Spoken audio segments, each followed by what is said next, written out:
Welcome back to today's video. Today is Sunday, October 12th, 2025, and just about 6 days ago, there was an announcement out of the state of Indiana in the Secretary of State race with Democrat Bo Bai running for this office in a state that has not elected a Democrat for statewide office in nearly a decade here.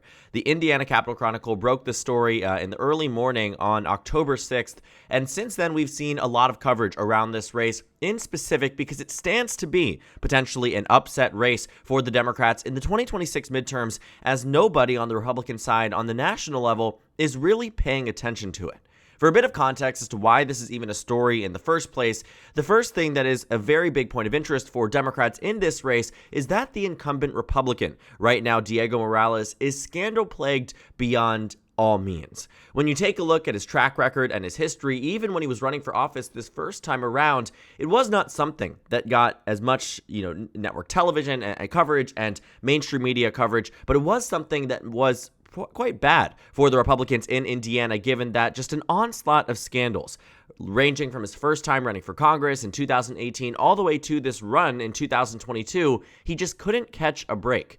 There were a bunch of different things that had come out talking about how he was fired from the Secretary of State's office, that he was now seeking to represent, that he had used campaign funds for a $43,000 car, ranging all the way to the misuse of the term veteran in the way that he described himself to as a congressional candidate, as a Secretary of State candidate, and of course, a number of other things that really did get brought up and unearthed during the campaign that made it quite notable for 2022. But ultimately, he ended up winning. It was a good year for Republicans on the national level. They had won back control of the House of Representatives, and in a state like Indiana, Diego Morales found himself underperforming Republicans across the state by roughly 6 to 7 points on average.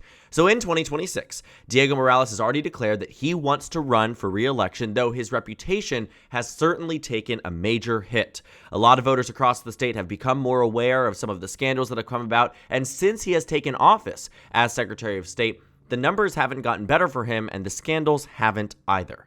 The only thing that was missing in 2022 was a strong enough Democrat who could really make the case, given the year it was never really going to happen, but who could make the case on a statewide level with enough recognition that this race needed to be elevated to, top priority for the Democratic Party, and one that could actually be won by the Democratic Party. We've actually seen this happen countlessly in the past decade alone, of races that are, under the radar because the role and title do not capture the attention and minds of voters in the same way that maybe a Senate bid would, a congressional bid, a gubernatorial bid. But the Secretary of State's office is often one of the most important, especially when it comes down to validity of elections and the way at which average citizens are able to get to the ballot box every single election. And the thing about Diego Morales is that he actually read the writing on the wall. Amidst all of these scandals, he changed his tune on a number of different things, came out in full defense of his use of the word veteran, came out in full defense of all the things that had happened in the past, and not to mention, changed his stance on the 2020 election. After winning the Republican nomination, immediately reverted after he had been parroting the talking points of Donald Trump for 2 years, saying that the 2020 election had been stolen. Right after winning the Republican nomination, realizing that that could be an additional form of baggage, told the press that he believed that Biden fairly won the previous election. Even though all of these things had come out, evidently, it did not translate directly into Democratic support, but it did show major improvements for Democrats in this race relative to 2018, but also relative to other Democrats across the state.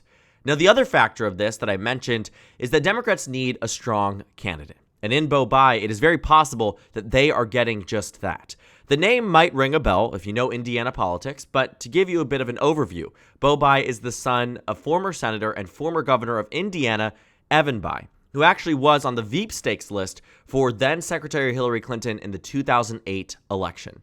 And when you think about the family here, the name is very well known across the state. When you take a look at elections like the 2004 Senate races, you'll see that Indiana was a safe blue state, despite on the presidential level, the same exact year, going to George W. Bush by 21 percentage points. Why exactly was that?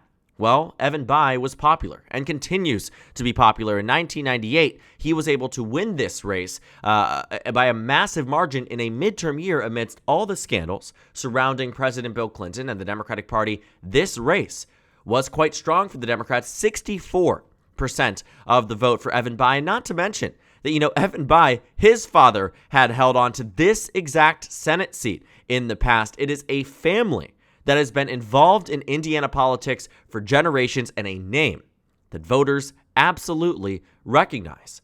And thinking about the Indiana Secretary of State election, why is it that this could be the one that Democrats might have an opportunity in? Well, we know Indiana is a red state. Donald Trump won it in 2024 by 19 percentage points. But in the 21st century, has actually found itself voting for the Democratic Party in the 2008 election, when Barack Obama won it by 1 percentage point against John McCain.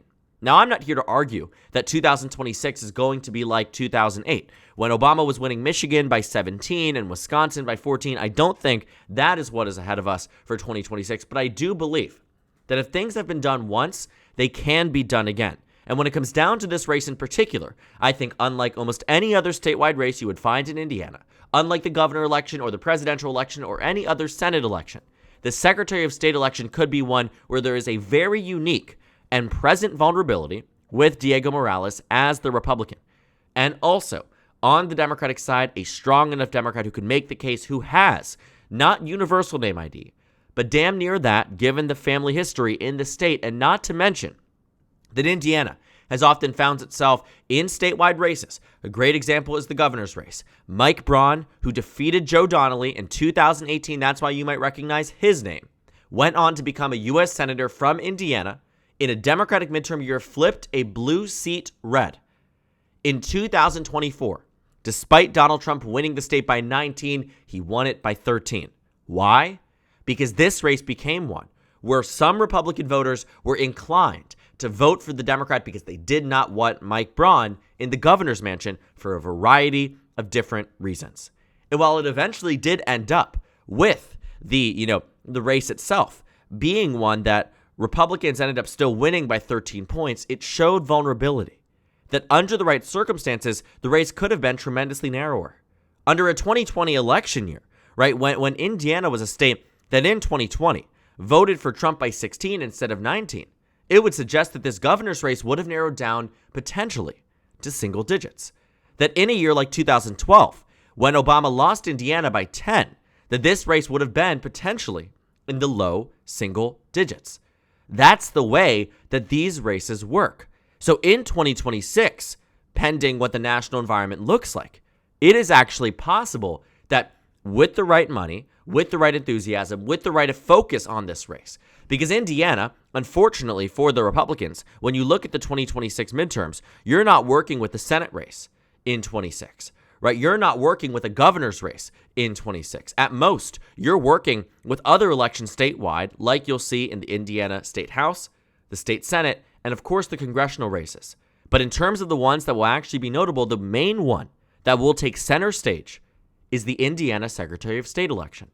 And that will be a huge point of comparison for Democrats and Republicans because they can't fall back on other things. They can't fall back on an unpopular Democratic president like they did in 2022, when Republicans demolished Democrats in the statewide vote here by roughly 22 points. They also can't rely on a midterm environment like 2022, where Todd Young was running at the top of the ticket as a Senate Republican and also winning by 22. They can't rely on the things that helped really distract voters from all of these issues that were raised against Diego Morales in the last election that will be brought back up. And when you think about the juxtaposition of criticisms of him using the word veteran, that many in the media say was an inaccurate representation because they say he had only served for 3 months and never served in active deployment. And again, I'm not here to argue the semantics of the term, but the criticism was there. And voters evidently did, in fact, care about it in 2022. Enough so that they were voting for Republicans for Senate and for Congress, but in a race that no one was paying attention to, we're still voting for the Democrat because that's how much they wanted it here. And even the third-party presence here of the Libertarian pulled away nearly 6% of the vote in a way they hadn't across the state before. And so thinking about 2026, we could see something similar happen, except this time the Democrats could come close. It's not a guarantee that it happens, nor is it something that Democrats are not starting out as the underdogs. They absolutely are the underdogs in a state that Donald Trump won by 19 points. But if there was ever a possibility that they could be able to win a race that may not be right on your radar today, but arguably should be something that you're watching in the future, it is this Indiana Secretary of State's race. Because we've seen it happen before.